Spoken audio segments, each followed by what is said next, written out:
All right, guys, welcome back to another episode of Just Hoop Talk, and this is a very special edition of Just Hoop Talk.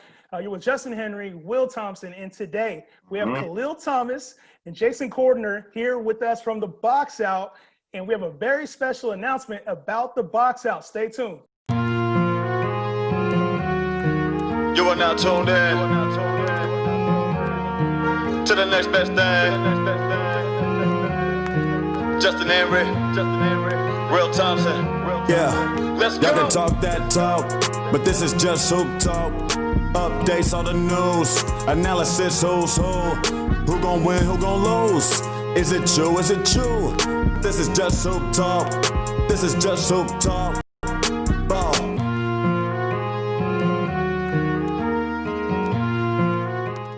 All right, guys, so I said we had a very special announcement. Kahlil, Jason, my man, how are you guys doing today?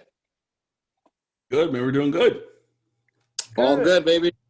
Yes, and so Yeah. the Box Out will be joining the Just Hoop Talk Network. We talked about expansion. We talked about adding shows, and I'm super excited for this one. What about you, Will? Yeah, man, I can't wait. I think the perfect people to add to the squad and get things cracking, so I'm really excited for it. Well, yeah, let's find out a little bit more about the Box Out. Let's find out a little bit more about Kahlil and Jason. So, Kahlil, I'm going to start off with you, man. How did you guys even get about to the Box Out? Tell the viewers a little bit about yourself. Well, Jason and I both wrote for Double G Sports, which is a tri-state area website. And they were just looking for shows. And this suggestion came up, you should do a basketball show. And Jason is prolific in writing. He knows people. He's an important person. So me and him linked up, and we started the show 4 years ago. 4 years ago, I think like last week, we've been doing a show every single week, every Thursday. And we're both Knicks fans. We love basketball. So it just works. And it's just something that we just love doing. I know I'm speaking for him, but something we like doing and just going on and just talking shop for an hour every week. Yeah, and it's one of those things, obviously, when you find somebody that understands the game at a level that's high enough to talk about and bounce back and forth and really have, intellectual dialogue, it's something to be had, man. And you can't take that for granted. Jason, talk a little bit about, your experience with Hoop. He said you were connected. Talk a little bit about your connections there in the Hoop game and just really what your role is on the Box Out. Oh, pleasure. Once again, thanks again for having us on, and looking forward to partnering up with you guys, and looking forward to a big 2021. We will not talk about the year that just passed. We're not talking about that. We're going to keep that in the rear view mirror. But me and Kay, we go back a few years, between Double G. I'm also connected. I'm a lead editor for The Source magazine. I'm pretty sure you guys are familiar with The Source, the Bible of hip hop. So I'm helping bringing up the sports element to that. What else I would say I'm connected in terms of just being around people. I was telling, one of our first episodes, I was telling Kay about the time I met LeBron, and I could have broke the whole wine story about how he was really OD about wine. But out of respect for the OG and the legend and the king in the making, I wasn't going to leak that. And then come to find out years later, everybody's up on wine. And I'm like, damn, I really should have leaked that and had an exclusive.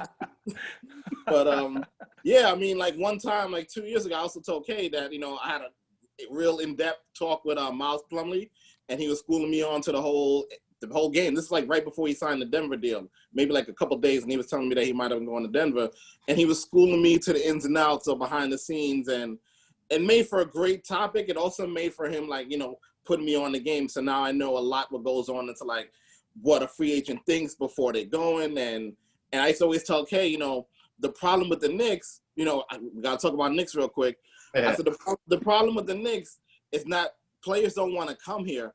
It's that young 20-year-olds don't want to be living in Westchester. You know what I mean? That's a big problem considering what the Nets have done. I'm from Brooklyn. I'm from Brooklyn. Before I even knew that the Nets were putting up facilities in Brooklyn, I was like, that's a brilliant idea, because the average 20-year-old, they want to be at Soho House. They want to be in all these elite clubs. They don't want to be traveling from Westchester. And mind you, I did it for 2 years covering the Liberty, and I hate it. Me and Kay used to talk about it every episode. I was like, worst building in basketball by far. Westchester County Civic Center. by far. So I'm ecstatic that the Liberty's out of there. But if I didn't want to make that commute, you could only imagine what an athlete was thinking about. So, again, happy to be aboard, and let's talk hoops. Yeah, I mean, especially those young kids, man. And, you know, I think that's good insight that we'll need, you know, here on the channel. Somebody that's – because we're West Coast, obviously. We're here in Sacramento, California. So we get a lot of the West Coast stuff. We talk a lot about West Coast teams. So it'll be really refreshing to have that alternate point of view, too. So on your guys' show, are you mainly sticking to, like, New York stuff, tri-state area, or whatever it's called out there? Are you guys mainly sticking to your area, or do you like talking all sports, all hoop? Like, what's your guys' main focus of the box out? I think we started mainly with just mostly tri-state. I think the show's kind of expanded where, you know, the Knicks aren't good. We talk Brooklyn, and we got to go NBA too, because I feel like there's a lot more storylines than just what's happening with the Knicks and the Nets. And I feel like with our show, we try to spend, you know, 10 minutes on the Knicks, 10 minutes on the Nets, and then kind of go around the league, go into now college basketball, go into WNBA because Jason covers the Liberty. So we kind of been bouncing back and forth for the last couple of years, realizing that honestly, the NBA itself is a big storyline. The storylines in every single city. So it made no sense just to keep just Knicks Nets for 1 hour. There's only so much Knicks Nets you can talk for 1 hour. I don't know. This year that might be different, man. There's a lot of Nets stuff, a lot of stuff going on, man. And because we had 2 shows this week about the Nets. So I'm like, okay, this is what it is. Like, it's good. Got to talk about them, man.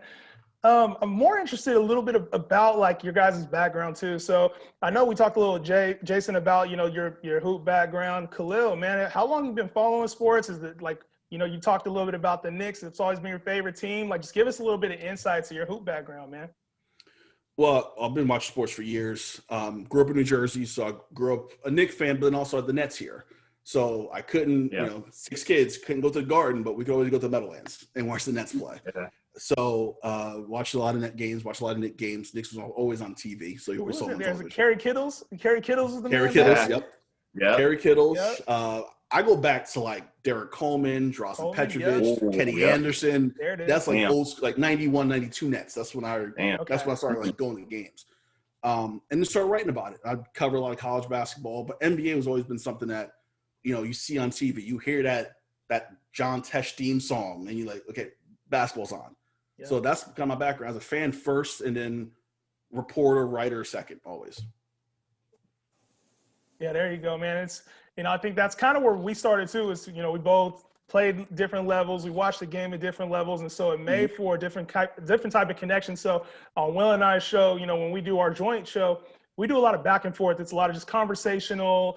Sometimes we have somewhat of debates or difference in opinions, but a lot of times it's really conversational. We go back and forth, try to bring a different approach to what, you know, you hear on ESPN, Fox Sports 1. Like, we try to have that different take, more of a thoughtful conversation as opposed to just debating for hot topics. What's the style of your guys' show? Is it just, you know, like a lounge talk? Do you guys do interviews? What's the setup of the box out so everybody can know?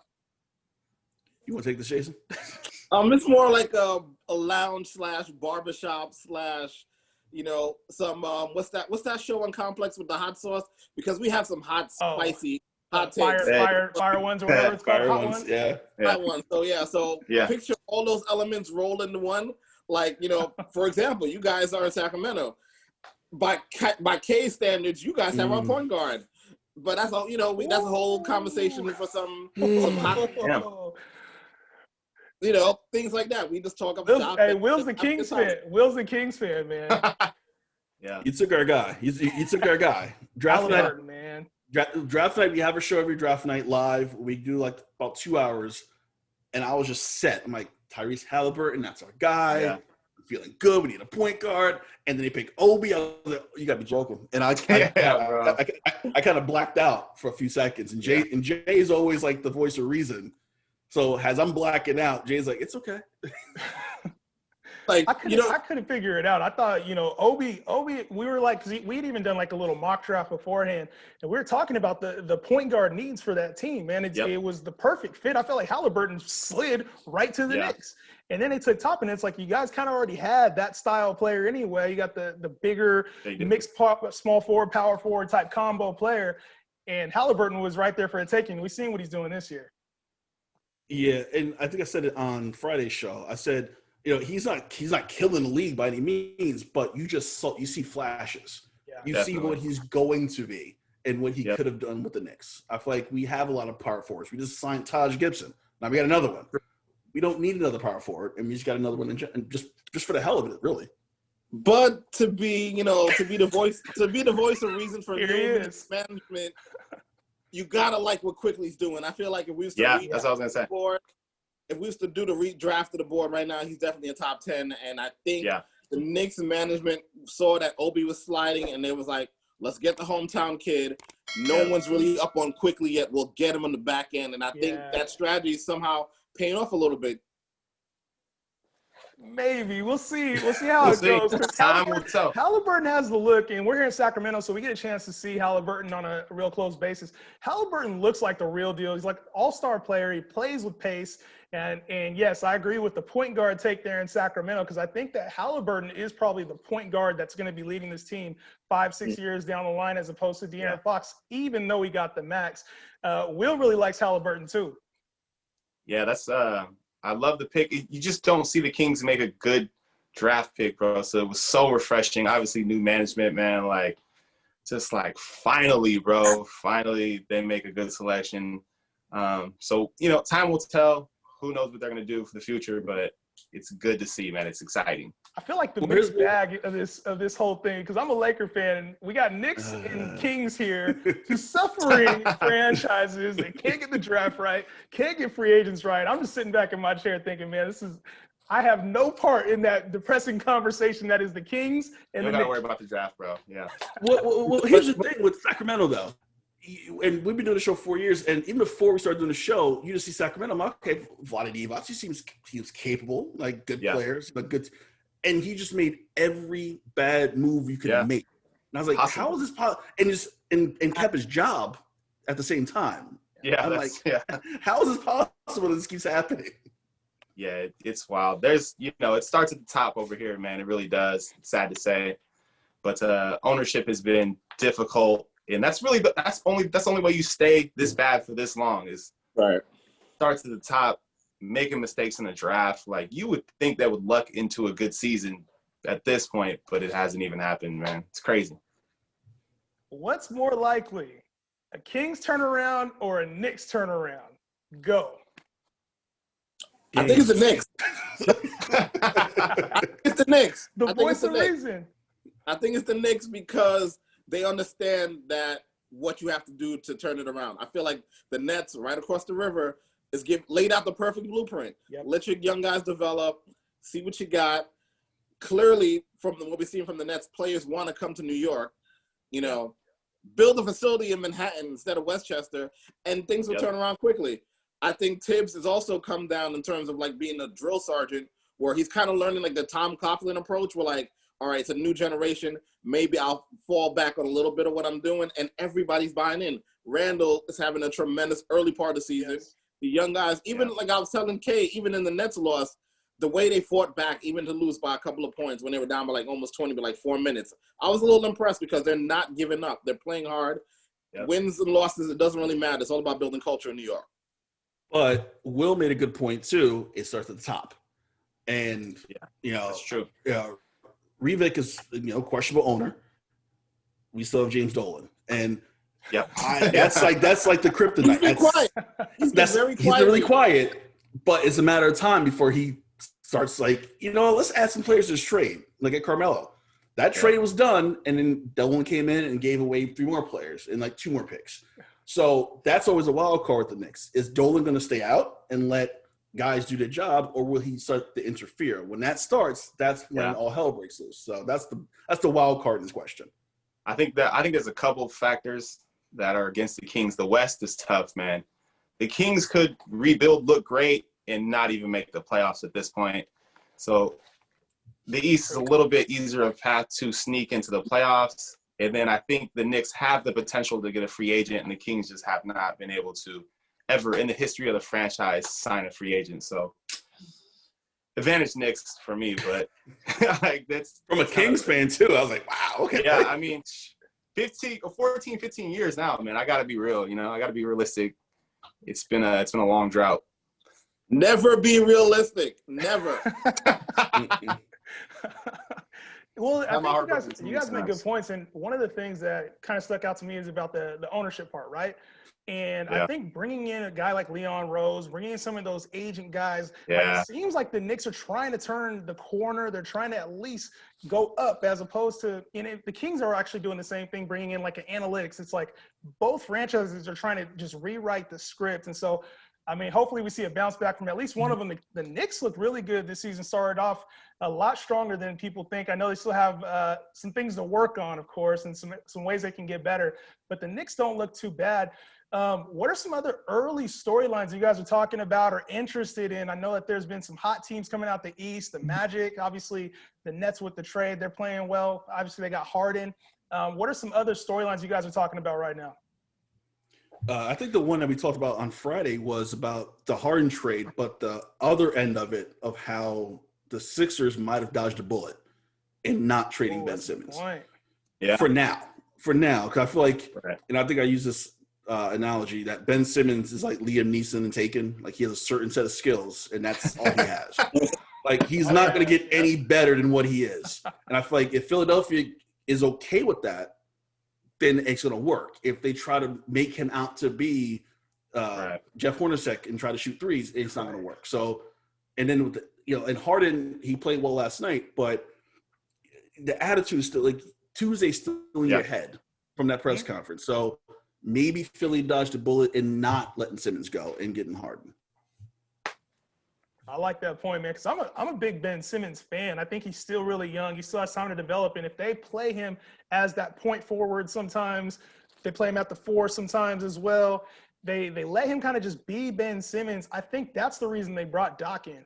It's like you can tell Doc is playing him to his strengths. Sometimes he's playing him at the point, sometimes he's playing him at the 4, but he's letting Ben be Ben. And I think there's not all that pressure that's been on him these last 3-4 years of like, why isn't he taking threes? Why can't he hit a shot? He's going to be like Giannis in the playoffs, and they're going to be able to stop him over a 4-game series or over a 7-game series. So I like what they're doing in Philly right now. And I do think that they dodged a bullet, because I think that the Brooklyn Nets are going to have a harder time than people think gelling and then going through an entire bubble or playoff series with just those 3, because they're not as deep as they were before that deal. Yeah. I think the buyout market is going to be very compelling when we get to the second half of the season. Right. Oh, good point. True. Well, I think the big thing too was, and I think their biggest advantage going into the season was their depth, and knowing that I think Jalen said they had 2 of everything. Yeah. And now they don't have that. And I think we talked about it too. They have 1 center on roster. They have DeAndre Jordan. That's it. If you count Nicholas Claxton, but they have 1 center. And if you're going to depend on DeAndre Jordan to play 30, 35 minutes, that's going to be a problem, because he's not that guy. And the NBA's changed since he was in Dunk City. So that depth is going to be an issue. And then listen, the wild card, and we talk about all the time, Kyrie, Jason says he's in his feelings. Yeah. We don't know how he's going to react to this and how it's going to work out. Once again, Jason's really, really enlightening, and very positive about it. I'm not. I think it's going to blow up. He thinks it could work, so I'm going to go with him and kind of go with the positive way of it. On the last show, I was telling Kay that my sources, I'm not Stephen A. Smith, but my sources were saying that what happened with Kyrie really was a direct result of what happened in DC, and how his mind was like he didn't want to play basketball and things like that. But it also included his sister's birthday party, which was also a no-no. So it was one of those things where like he didn't feel all in. I think the Nets pulled this trade because the kind of panic mode. They knew the season could have been lost if Kyrie wasn't around, or if Kyrie continued to cause a distraction. Right. So I feel like that's why they went all in. I think it's enough to work now. But like I've been saying for the last week on social media, they went from maybe making it to the Eastern Conference Finals to probably getting bounced out in the second round by the Pacers. Because forget about Anthony Davis and Joel Embiid. Who's going to guard Miles Turner on the Nets right now? Yeah. Unless Claxton gets healthy, or unless Durant steps up and he says, I want to play the 5, which I don't see happening for an entire series. Like, that's a tough matchup for him, especially coming off the injuries, coming off of like, I wouldn't want to put that kind of pressure on him.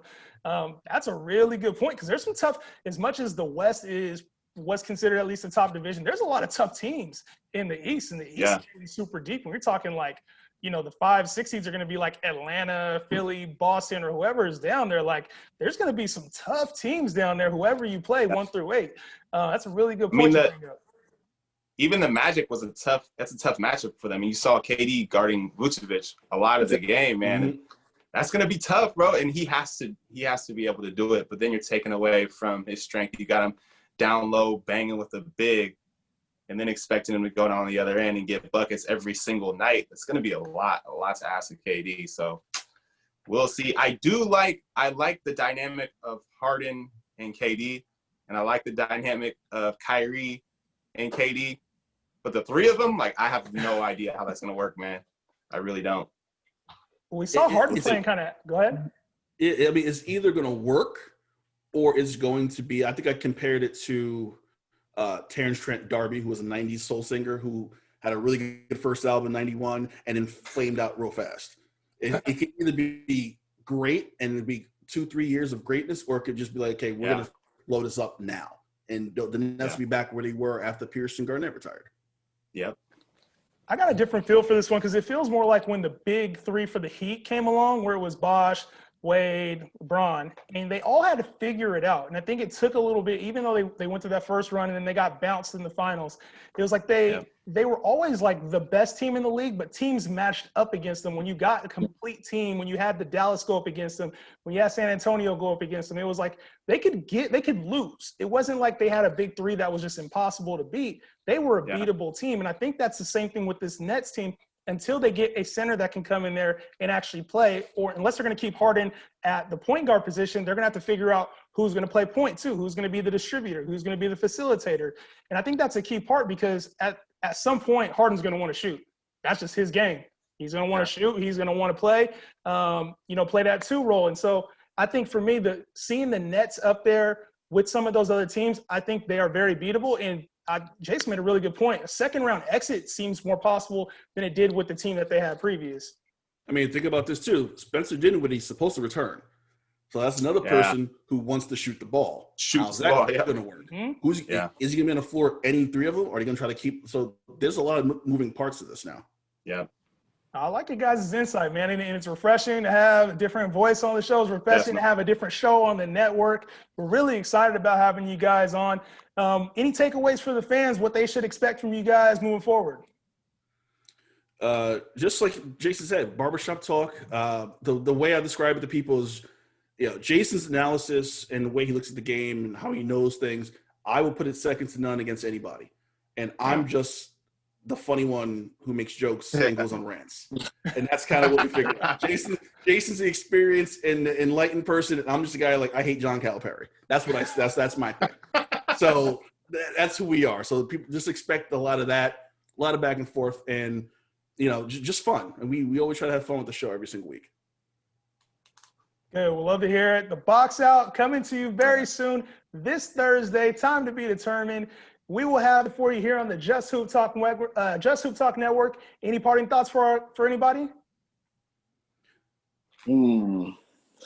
Sacramento Kings will make the playoffs. They will get in the They will get in the playing game. Oh, no way! Let's get it.